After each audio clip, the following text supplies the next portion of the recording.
One Punch Man is one of the hottest series out right now, as I'm sure you know, and if you don't know, you're probably asking, well, what the hell is One Punch Man and why should I care?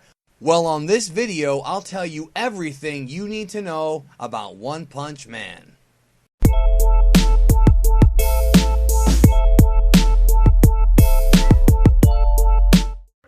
In a very short time, One Punch Man has become one of the most recognized and incredibly popular manga and anime series. One Punch Man began in 2009 as a Japanese webcomic series created and illustrated by a mangaka named One, and although it was criticized for not having top quality art, it was the storytelling and the humor in One Punch Man that was more than enough to satisfy its readers and quickly became popular amongst manga fans. Not much is known about creator One.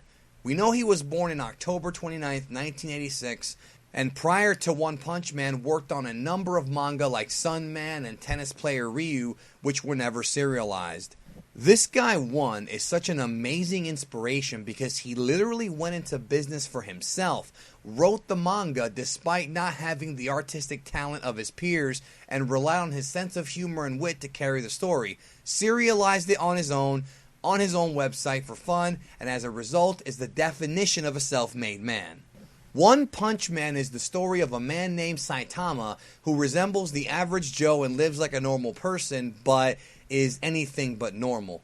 Saitama has a gift and a curse. He is ridiculously powerful, so powerful that he can't even find opponents to challenge him in battle, which can lead to a degree of, well, boredom. Why is Saitama so powerful? Did he inherit some kind of gift from an alien race or something? Of course not. Like other heroes of shonen Japan, he trained 100 push-ups, 100 sit-ups, 100 squats, and he ran 10 kilometers every day. In the series, Saitama vanquishes his enemies oftentimes with just one blow, but seeks to be taken seriously as a superhero despite not asking for any sort of actual glory. He just wants to do what is right, so at one point, seeking to establish a form of true credibility, Saitama does what all superheroes need to do: get their superhero license, and thus registers with the Fictional Hero Association and becomes part of a large database of heroes which was founded by a millionaire whose grandchild was almost killed by a monster that Saitama ironically rescued. Now, due to Saitama being so damn strong and unbeatable, many people have never given One Punch Man a chance, citing a lack of drama and it being too Superman-esque. While this is understandable, as some of the most powerful and unbeatable superheroes are deemed boring and bland because, psychologically, in order for a hero to really connect with an audience, he needs to be put through a form of adversity. With One Punch Man, people need to remember it's supposed to be a joke, and more importantly, the adversity and the journey is not just solely the quest of Saitama, but also the supporting cast of characters in the series, which is what makes it interesting.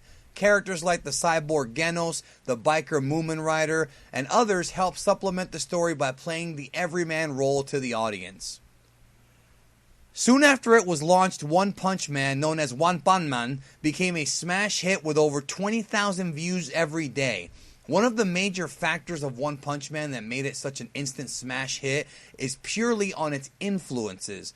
What One Punch Man actually is, beyond a shadow of a doubt, is a complete parody and satire of what is essentially known as shonen manga, aka manga and anime directed at young males, mostly featuring these long and epic fantasy adventures with ridiculously overpowered superheroes as main characters who were masters of martial arts or energy, whom trained to become stronger to battle intergalactic or interdimensional foes that threaten the entire planet, or in some cases the universe. Series such as Dragon Ball, Yu Yu Hakusho, Fist of the North Star, and Naruto are some of the most popular shonen series in the history of Japanese entertainment, and each one of these find themselves being poked fun at by One Punch Man in a genuinely positive, endearing way. You can tell One himself is a massive fan of these shows and grew up with them as we did, but also realized that they are completely loaded with tropes that are hilariously exploited in One Punch Man. At times, these shows tend to take themselves too seriously, but One Punch Man is written in such a way that you're in on the joke the entire time, you get it, and it never ceases to be self-aware of what it is. So if you're a fan of any of the shows I mentioned, or the genre, it's much, much easier to understand the humor and actually get all the jokes within the story of One Punch Man. In fact, if you dig a little bit deeper, you realize One Punch Man's true origins come from a 1970 series about a superhero named Anpan Man, which would later be adapted into a hugely popular children's anime series. Anpan Man is actually very well known to Japanese children and a staple of Japanese pop culture history. And even that character was influenced by a red, bean-filled pastry named Anpan. So literally what we have here is One Punch Man is a pun of a pun of a pun. And that's wacky. Allow me to share a fun fact. The first villain in One Punch Man is named Vaccine Man, a giant germ monster who resembles a Namekian from Dragon Ball and is voiced by Ryusei Nakao. This character is a direct parody of one of Anpan Man's villains, Bacteria Man, also voiced by Ryusei Nakao. Ryusei Nakao is most famous for voicing Japanese dubs of such iconic American characters as Darkwing Duck, Yakko Warner, and yes, his biggest claim to fame is probably as the voice of Emperor Frieza himself from Dragon Ball. But the humor in One Punch Man isn't merely just satire of shonen, though a plethora of it is. He also likes to poke fun at giant monster kaiju movies like Godzilla and things of that nature as well, but also stretches beyond the borders of Japan to also reference things like American comics and American superheroes, which actually, if you do your due diligence research on this, indirectly influenced many of the biggest shonen series from Japan.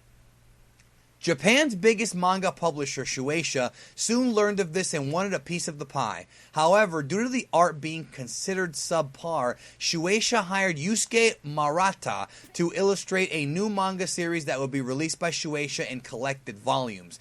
This new One Punch Man manga series was almost identical to the original as far as the story went, but was vastly improved as part of the art. To this day, both the webcomic and the manga are still ongoing, continuing to tell the story of the life of Saitama, and soon after would be translated into English, opening up a whole new audience internationally and blowing One Punch Man into being an even bigger success than it already was. Soon after, One Punch Man was adapted into an anime, and this is what really blew it up, because most people didn't discover One Punch Man until the anime came out, especially in the West, and the anime turned out to be a huge success and continues to be. The incredibly talented studio Madhouse produced the first season, and this is where most people really discovered the series.